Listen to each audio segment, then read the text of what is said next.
Welcome back to the channel, friends. This is Adrienne with Hamilton Homestead. So today I'm introducing the Tromzoni. It's not a calzone, it's not a stromboli, and it's not a pierogi.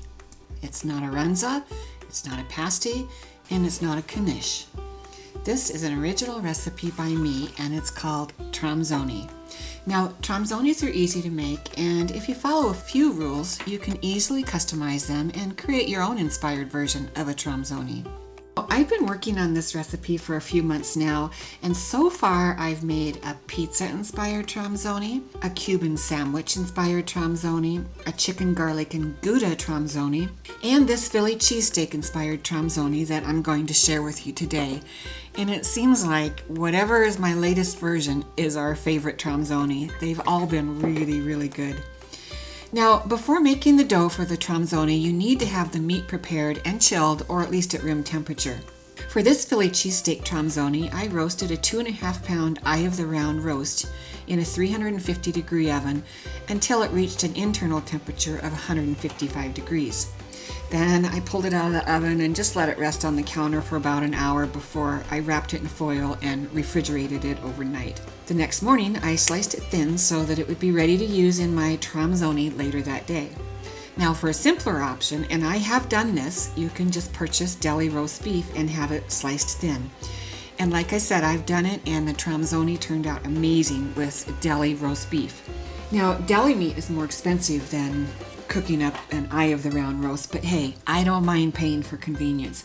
Please note though that if you use deli meat, you need to cut it into like 2 or 2.5 inch strips just to make it a little easier to sear out the excess moisture. You'll be amazed at how much moisture is in deli meat. So you'll need about 3 pounds of sliced roast beef from the deli to make 8 Tromzoni. Okay, so I use my baguette dough recipe with one minor addition for making Tromzoni. Follow the instructions for making the baguette dough, and when you add the flour, add 2 teaspoons of baking powder. I'll put the ingredients for the dough in the description box, and if you're familiar with making bread, that's likely all you'll need. But if you'd like more detailed instruction on how to make the dough, click on the link to my baguette video, and don't forget to add the baking powder. One recipe of my baguette dough will make 8 individual sized Tromzoni. If you don't need that many, great! Freeze what you're not going to bake right away, and they are awesome and super convenient for use at a later date. Now, once the dough is made, there is no rise time. You will immediately divide the dough into equal parts, somewhere between 4 and 5 ounces each. Then gently knead them into a ball, and then roll them between your hands until they take on the shape of, well, sort of a mini baguette.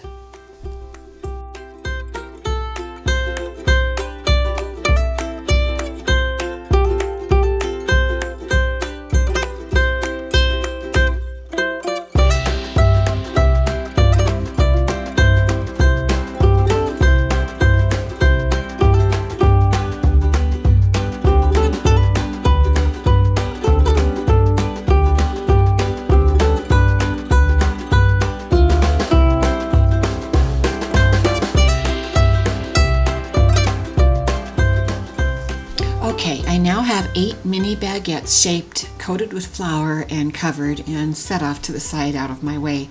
It's time to pull out the cheese. I'm using about 1 ounce of Gouda and half an ounce of provolone for each Tromzoni.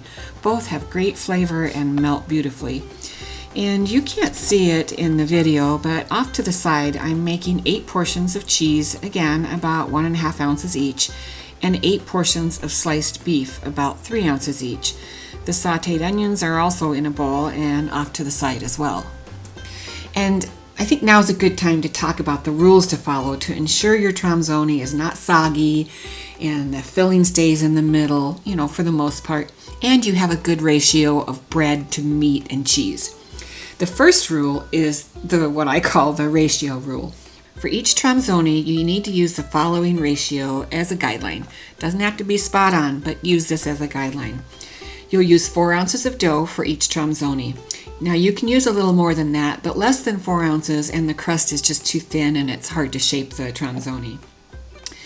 Then you'll use 3 ounces of meat or a meat/veggie blend. If you overstuff it, it makes it very difficult to shape the Tromzoni. And 3 ounces of a meat, vegetable, or just meat in each Tromzoni is a really good balance between the dough and the meat filling. And I've used up to 2 ounces of cheese for each Tromzoni, but that just seems like too much. 1.5 ounces of cheese is just about perfect. If you use more than that, it generally bakes out onto the pan. The second rule is to keep the filling dry. Meats need to be pre-cooked and not overly wet. If you use a sauce, like in the pizza one, use it very sparingly and make it a thick pasta sauce or pizza sauce. And raw vegetables like peppers and onions, they have a lot of moisture, so use them sparingly, or better yet, saute the moisture off of them. Rule 3, sealing the seams takes time, and the better you pinch, the better the seams hold together. And don't skip the egg wash in the topping. It's important for visual appearance, but equally important for texture and flavor. And rule number 4, the final rule, after you shape the Tromzoni, they should chill for about 30 minutes in the refrigerator before baking. And you can keep them in the refrigerator for up to 2 hours before baking. I like to make them the day before and put them directly in the freezer. And then the day of, I whip them out of the freezer 1 hour before I want to bake them. And I'm likely to pour a glass of wine and sit and revel in the fact that the kitchen is clean and dinner is ready for the oven.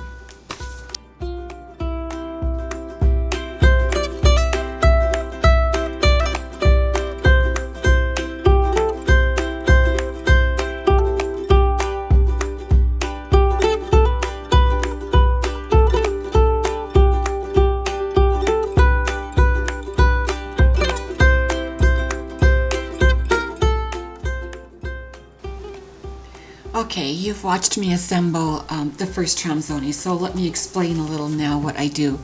I'm rolling that dough, and as you can see, I roll it about the width of my rolling pin minus the handles, and then probably 5 or 6 inches wide. And then on will go the Gouda. This will be actually the top of the Tromzoni after it's shaped, and that's about 1 ounce of Gouda that's going down.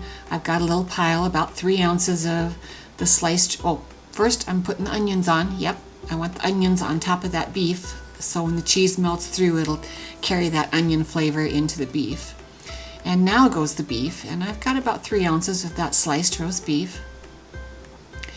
And I like to put the provolone on the bottom. It kind of absorbs excess moisture that might be in the beef or any of the vegetables that I use.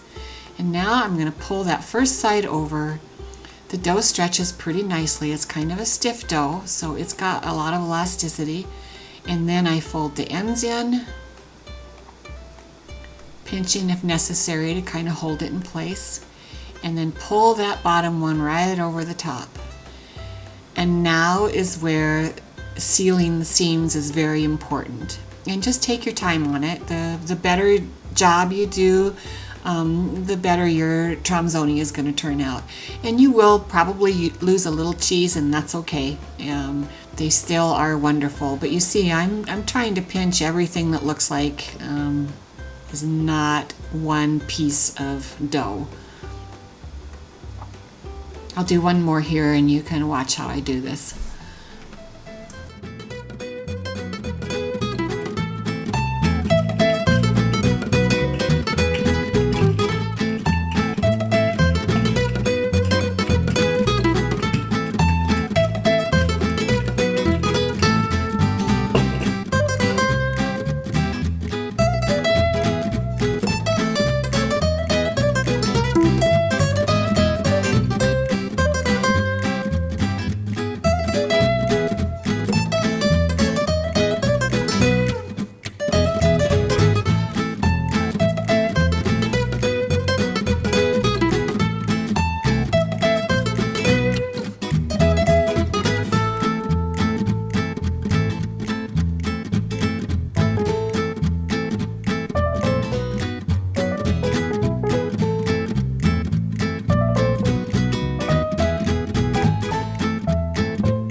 Okay, now it's time for the egg wash, which is just 1 egg, a couple tablespoons of water, and a little bit of salt.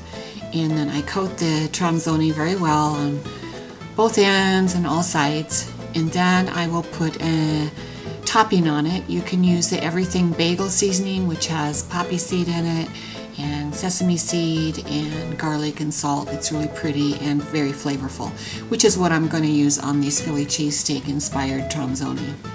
And I'm baking these the next day, so I'm going to put them in the freezer tonight. I just put them on a rack in the freezer. You don't need to cover them if it's just for 24 hours. If you want to freeze them for a longer period of time, do this step. Put it in the freezer, let them get rock solid, and then you can individually wrap them in parchment paper or wax paper and put them in a freezer bag and freeze them and cook them up for movie night, or maybe have friends stop by for an impromptu dinner and you can pop these out. They just need to sit on the counter for about an hour before you bake them. If you plan on baking them the same day that you make them, I do like to chill them for about 30 minutes in the refrigerator, or up to 2 hours. You can hold them in the refrigerator for 2 hours and get your kitchen all cleaned up and everything taken care of, and then you can pop them in the oven. I bake them at 400 degrees for 25 to 30 minutes, or until they're golden brown. I served this Philly cheesesteak inspired Tromzoni with a shrimp pasta salad, a marinated cucumber salad, deviled eggs, and a double chocolate pavlova dessert. I'll have those recipes coming out soon. Thanks for stopping by our channel. We love your comments and appreciate a thumbs up if you enjoy our videos. And as always, follow and subscribe. Thank you so much.